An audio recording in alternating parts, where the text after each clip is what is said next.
মানুষ পারে না পৃথিবীতে এমন কোনো কিছুই নেই। মানুষ যেটা চিন্তা করে সে সেটা করেই ছাড়বে, শেষ পর্যন্ত করেই ছাড়ে। আর আমিও কিন্তু তার ব্যতিক্রম নই। আজকের ব্লগটা আমি সাজিয়েছি রোজার পূর্ব প্রস্তুতি নিয়ে। আমি জানি আমার এই ব্লগ দেখে অনেক আপুরা অনেক উপকৃত হবেন, সেই সাথে তারা সংসারের কাজগুলোকে সহজ করার জন্য এবং রান্নাঘরের কাজকে সহজ করার জন্য বেশ কিছু কাজ আমার এই ব্লগ দেখে অনেকটা যেমন এনার্জি পাবেন, তেমনি অনেকগুলো কাজ শিখে নিতে পারবেন। আসসালামু আলাইকুম ভিউয়ার্স, কেমন আছেন সবাই? চলে এলাম নতুন দিনে নতুন আরেকটি লাইফস্টাইল ব্লগ শেয়ার করার জন্য। আশা রাখছি প্রতিদিনের মতো আজকের এই ব্লগটাও আপনাদের অনেক ভালো লাগবে।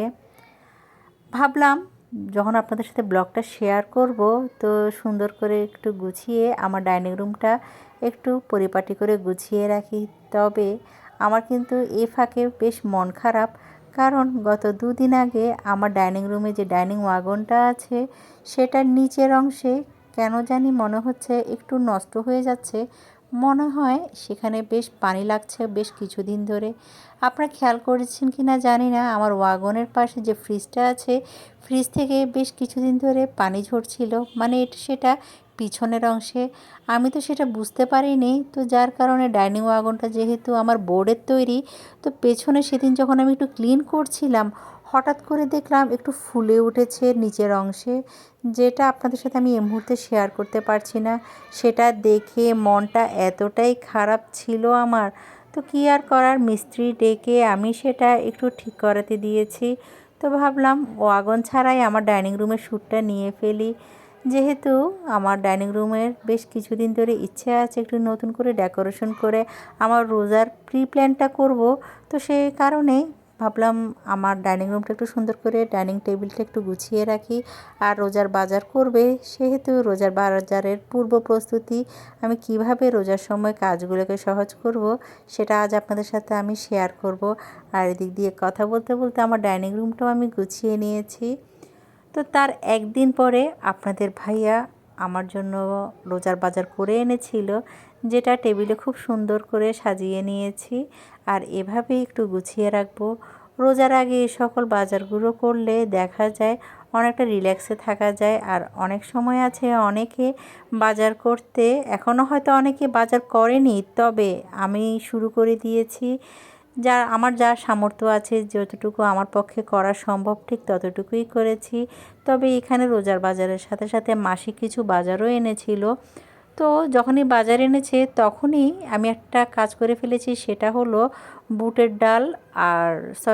ডাল আর খেসারি মিক্স করে যে পেঁয়াজুটা আমি বানাই সেটা ভিজাতে দিয়েছি। আর অন্যদিকে ছোলার যে বুটটা আছে সেটাও ভিজিয়ে সিদ্ধ করে ফেলছিলাম। বলতে পারেন দুটো হাতকে আমি 10 হাতের কাজে লাগিয়েছি।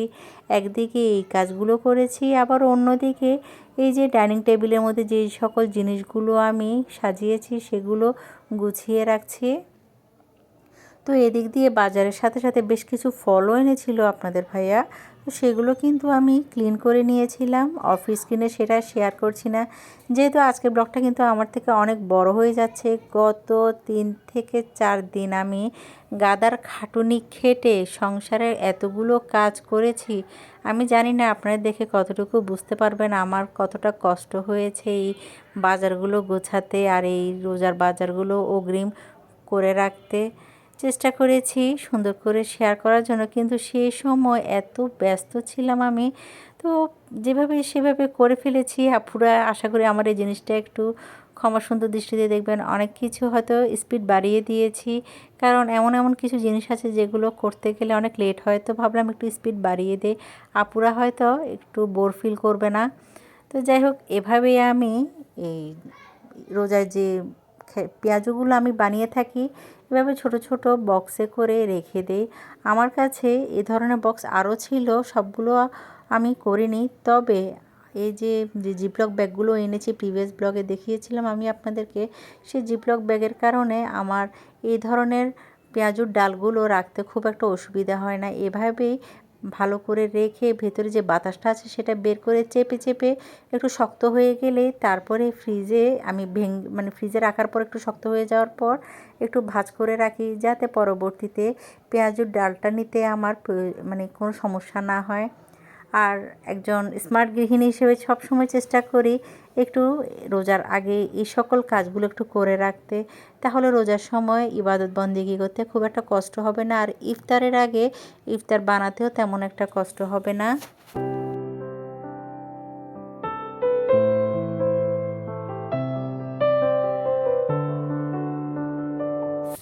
দেখতে তো পেয়েছেন কত সুন্দর করে প্রত্যেকটা পেঁয়াজুর ডালকে আমি এভাবে হাত দিয়ে ভাগ করে রেখেছি, যাতে প্রয়োজনের সময় আমার কোনো সমস্যা না হয়। আর এই আইডিয়াটা কিন্তু আপুরা অনেক বেশি কাজে আসবে আপুদের। তো যাই হোক, এদিক দিয়ে যে আলুগুলো সিদ্ধ করেছি সেগুলো এই যে পাশে যে ছোলার বুটগুলো দেখতে পাচ্ছেন সেগুলোর সাথে মিক্স করে দিব, তাহলে আমার এই যে ছোলার বুট ভাজতে আর তেমন একটা কষ্ট হবে না। এভাবে ছোট ছোট টুকরা করেছি। আর আমি কিন্তু এর আগেও আপনাদের সাথে এই আইডিয়াগুলো শেয়ার করেছি, আমি জানি না আপনাদের মনে আছে কি না। তো এই যে একদিন না 3 দিন কষ্ট করেছি শুধু এই ব্লগটা আপনাদের সাথে শেয়ার করার জন্য। ঘুম থেকে উঠে কাজ করেছি, বিকেলে কাজ করেছি, সন্ধ্যার পর কাজ করেছি, এমনও কাজ করেছি রাতের বেলা ঘুমাতে যাওয়ার আগেও আমি এই রোজার ব্লগটা আপনাদের সাথে যে শেয়ার করব সেজন্য অনেক নাস্তা বানিয়ে রেখেছিলাম। আর এই যে দেখতে পেয়েছেন, যদিও এখানে 1 মাসের জন্য ফ্রোজেন করা হয়নি, প্রথম 10 থেকে 15 দিনের মধ্যেই এই বাজারগুলো আমার শেষ হয়ে যাবে রোজায়। তো এইভাবেই আমি সুন্দর করে শক্ত করে রেখেছি, আর সুন্দর করে এভাবেই একটার উপর একটা রেখে ভাজ করেছি। তো আপনাদেরকে একটা জিনিস শেয়ার করি, ওই যে কিছুক্ষণ আগে দেখতে পেয়েছেন যে ডালগুলো আমি রেখেছি টুকরা মাঝখানে ভাজ করার কারণে এটা কত সুন্দর করে টুকরা হয়েছিল। তো পরবর্তীতে এভাবেই আমি সবগুলো ডাল রেখে দিয়েছি। এখনও অনেক কাজ বাকি আছে। আপাতত ছোলার বুট আর এই পেঁয়াজুর ডালটাই আপাতত ফ্রোজেন করে রেখেছি। আর কাজের সুবিধার্থে এখন চিন্তা করছি কোন কাজটা এখন করলে বেশ সুবিধা হবে। আর এই যে কত সুন্দর করে আমি গুছিয়ে নিয়েছি, আর এগুলো ডিপ ফ্রিজে রেখে দিলাম এখন। আর এরপর আমার হেল্পিং হ্যান্ড আপা এসে আমাকে আদা ও যে রসুনগুলো আছে সেগুলো ছিলে দিয়েছিল। আর আমি ওই যে কিছুদিন আগে আমার এই যে ক্যাপসুল কাটাটা নষ্ট হয়ে গিয়েছিল, তার পরদিনে আমি ঠিক মিস্ত্রি এনে মানে এটা নিয়ে গিয়েছিলাম একজনের কাছে, তো সে আমাকে এটা ঠিক করে দিয়েছিল। এটার মোটর নষ্ট হয়ে গিয়েছিল, তো মোটরটা ঠিক হওয়ার পরে কত সুন্দর করে এখন এই যে দেখতে পাচ্ছেন আদা রসুনগুলো আমি ব্লেন্ড করে নিয়েছি। আর এই যে কত সুন্দর করে প্রত্যেকটা কাজ মুহূর্তের মধ্যে আমি সমাধান করে ফেললাম। আমি মনে করি প্রত্যেকটা গৃহিণীর ঘরে এই ধরনের ক্যাপসুল কাটার বেশ উপযোগী। আর এটা কিন্তু একেবারে রিজনেবল প্রাইসের মধ্যে। আর যখন আমরা কিনেছি তখন অনেক সময় এটা 1000 বা 900 টাকা দিয়ে অনেকে কিনেছিল, কিন্তু এখন মনে হচ্ছে কিছুটা মানে কম প্রাইসে আপনারা এটা পেয়ে যাবেন, তবে অবশ্যই ভালো কোয়ালিটিটা দেখেই কিনবেন। আর এদিক দিয়ে যে আদাগুলো আমি ব্লেন্ড করেছি সেগুলো এই আইস বক্সের মধ্যে করেছি। এই আইডিয়াটা কিন্তু আমি আপনাদের সাথে আমার ব্লগ করার পর থেকে 7 থেকে 8 বার শেয়ার করেছি। আর এই আইডিয়াটা আমার রিলেটিভরা কিন্তু অনেক মানে পছন্দ করেছে।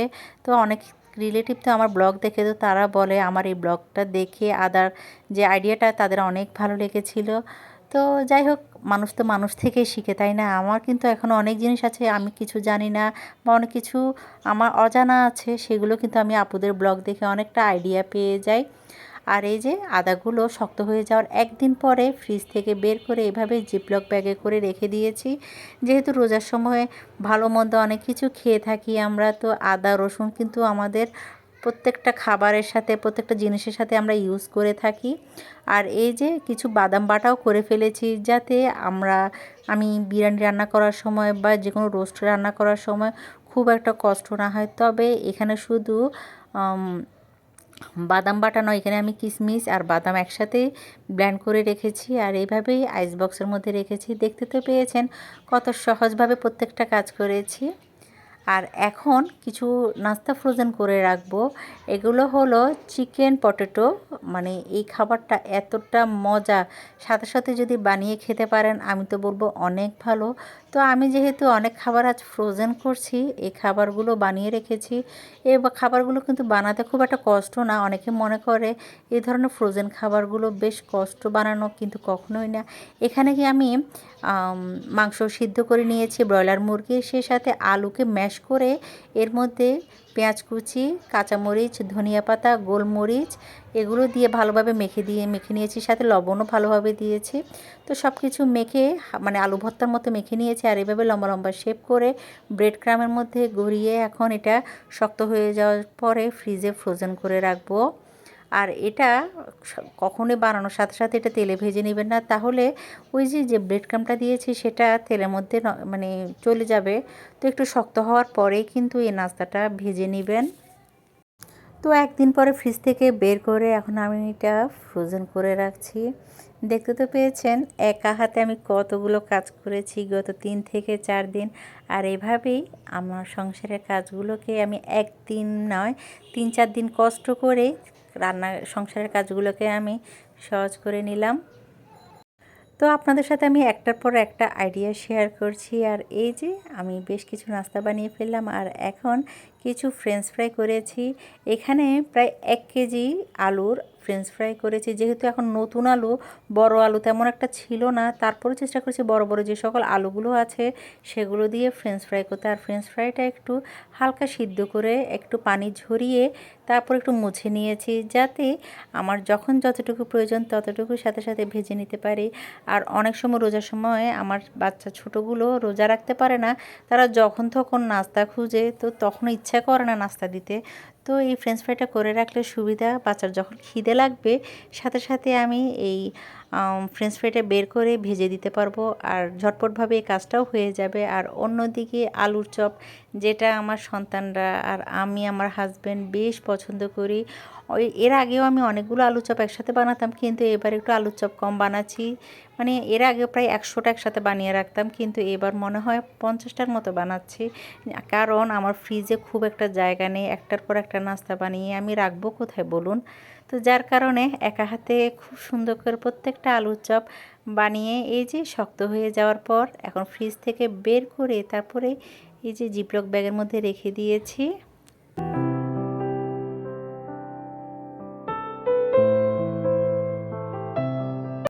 তো এখন চলুন, গত 1 সপ্তাহ আগে আমি এই রোলগুলো বানিয়েছিলাম, সেগুলো আপনাদের সাথে শেয়ার করব করে শেষ পর্যন্ত রেখে দিয়েছিলাম এই ব্লগটাতে শেয়ার করার জন্য। বেশ কিছু রোল আমি এর আগে যে রেসিপিটা দেখিয়েছি রোলের, সেদিনই বানানো হয়নি, সেগুলো তো খাওয়া হয়ে গিয়েছিল। তো রোজার জন্য আমি এই রোলগুলো বানিয়ে রেখেছিলাম। তো ভাবলাম যেহেতু আমি রেসিপি শেয়ার করব এখানে আর রোজার ফ্রোজেন পদ্ধতি শেয়ার করব, সেজন্য সেই পিকগুলো মানে এই যে রোলের যে ফ্রোজেন পদ্ধতিটা সেটা আমি এই ব্লগে শেয়ার করব। সেজন্য এটা গত 1 সপ্তাহ আগের ব্লগ ছিল। সেদিন অনেকগুলো রোল বানিয়ে আমি আমার পরিবারের সদস্যদেরকে দিয়েছি, সেই সাথে আমি বেশ কিছু খাবার ফ্রোজেন করে রেখেছিলাম রোজার জন্য।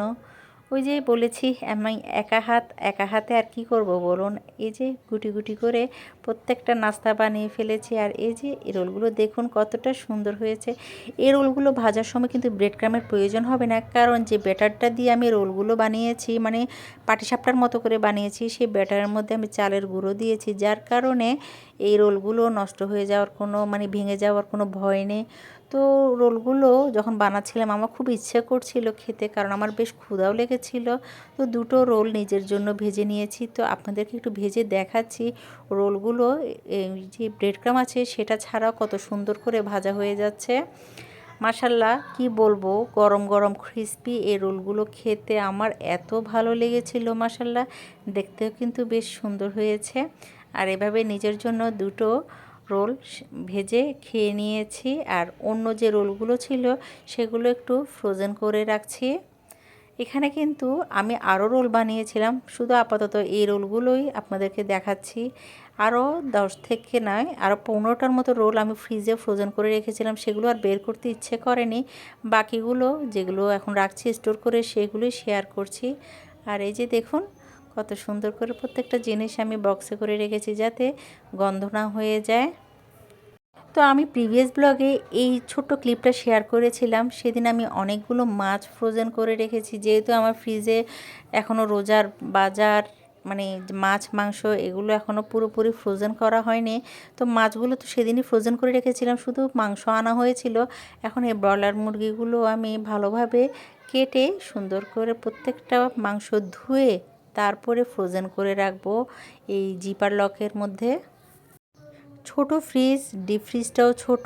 এই যে জিপলক ব্যাগের কারণে আমার এতগুলো খাবার আমি ফ্রিজে ফ্রোজেন করতে পেরেছি। তো যার কারণে এই আইডিয়াগুলো ফলো করি যখন ঘরে বেশ বাজার আসে। তো আমি তো জানি না আমার কোন আপুরা এখনও পর্যন্ত আমার সাথে আছেন বা দেখছেন কি না। যদি আমার এই ব্লগটি ভালো লেগে থাকে প্লিজ প্লিজ প্লিজ আমার কষ্টটা সার্থক হবে যদি একটা লাইক দিয়ে সুন্দর একটা কমেন্ট করে যান। কারণ অনেক আপুরা আছে ব্লগ তো দেখে কিন্তু লাইক দিতে ভুলে যান। আর যে সকল আপুরা বেশ পছন্দ করে তারাই শুধু কমেন্ট করে। তো যাই হোক, এদিক দিয়ে একা হাতে তো দেখতে পেয়েছেন কত সুন্দর করে প্রত্যেকটা ব্রয়লার মুরগি আমি ছোট ছোট টুকরা করে নিয়েছি আর ধুয়ে ফেলেছিলাম অফ স্ক্রিনে। তো ধুয়ে এখন আমার যতটুকু প্রয়োজন ঠিক ততটুকুই আমি এখানে সাইড করে রেখে দিয়েছি। তো একে একে প্রত্যেকটা মাংস যতটুকু আমাদের প্রয়োজন সেভাবে রেখে দেওয়ার পর এখন আপনাদেরকে সুন্দর এই আইডিয়াগুলো শেয়ার করতে পেরে আমার এত ভালো লাগছিল। আমি তো জানি না আমার আপুরা কতটুকু উপকৃত হবেন আমার এই ব্লগ দেখে।